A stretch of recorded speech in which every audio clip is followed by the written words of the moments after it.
In our world lead, a new report from Columbia University estimates that some 12 million girls under the age of 18 are forced into marriage every year. The report is titled Accelerating Efforts to End Child Marriage. It highlights the root causes of child marriage and potential strategies to end it. This is not just a faraway overseas issue entirely. Here in the United States, at least 34 states allow individuals under the age of 18 to marry with parental consent. I want to bring in two notable members of Columbia's Child Marriage Advisory Council, First Lady Fatima Maadbiou of Sierra Leone, and of course Sheryl Sandberg, who commissioned the report. First Lady Maadbiou, this is something personal to you because you were married at 12.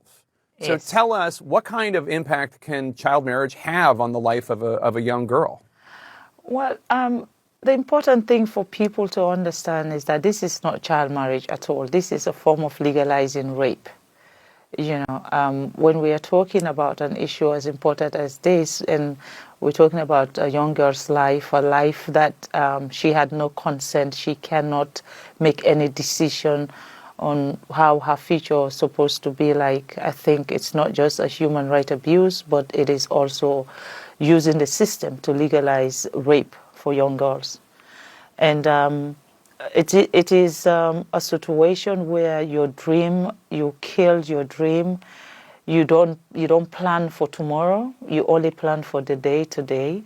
I was lucky not to be part of it 100% because we had war in Sierra Leone. So that was the only reason why, I keep saying to God, you don't want war, but the war is what saved me. Because if not, I would have been part of that circle. I knew I had been married off completely. It's just the day they were going to take me to my husband. And from the day I knew about it, I could not plan my life anymore. There was no need to think about school. There was no need to be excited about school. There was no need for me to think about, how my tomorrow is going to be like. All I was thinking about is how am I going to survive this? What I need to do to get out of this.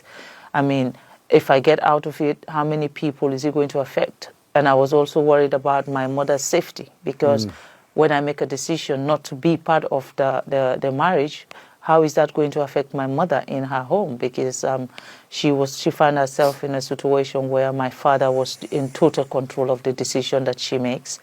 And I have younger brothers and younger sisters that I needed to protect because if I'm not there, my mother is not there, what happened to them?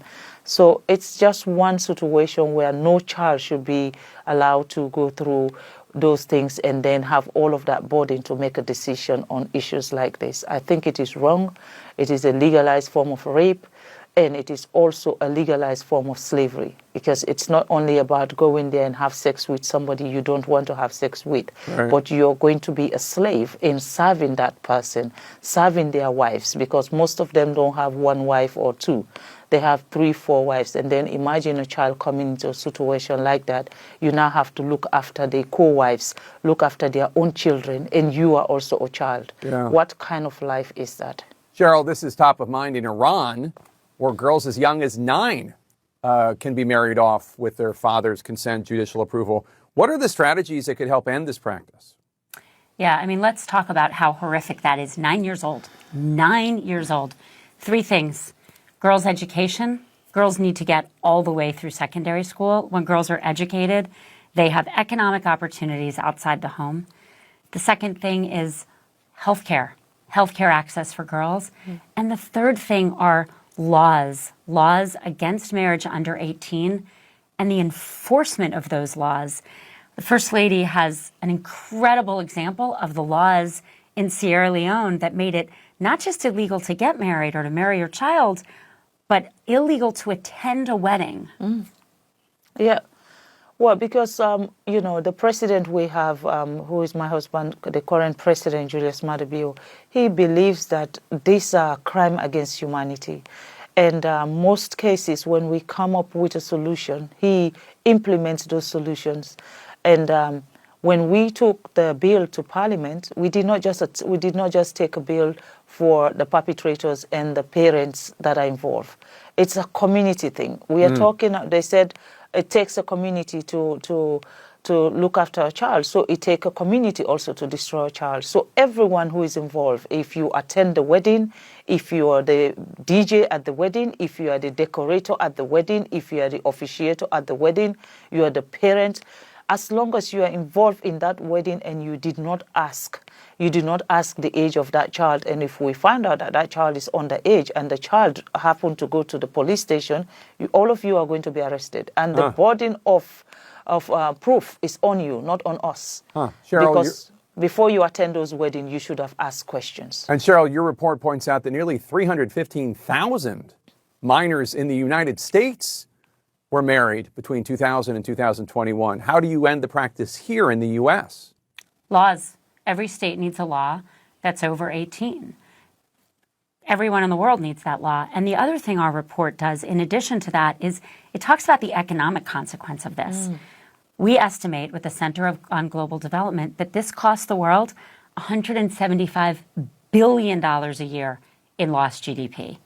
That's because girls' lives are cut short, higher maternal mortality, higher child mortality, lower workforce participation.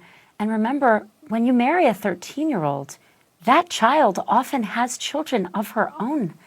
And her body is not ready for that. When you think about the health consequences, the moral consequences, this is not an acceptable practice. And in this day of so much polarization, of nothing we agree on globally, we all think this is one thing we can all come together on. Sheryl Sandberg. Child marriage needs to end. Sheryl Sandberg and First Lady Fatima Mada-Biu, thank you so much. Appreciate your time today. Thank you, Jake. Thank you for having us, Jake. Thank you for having us.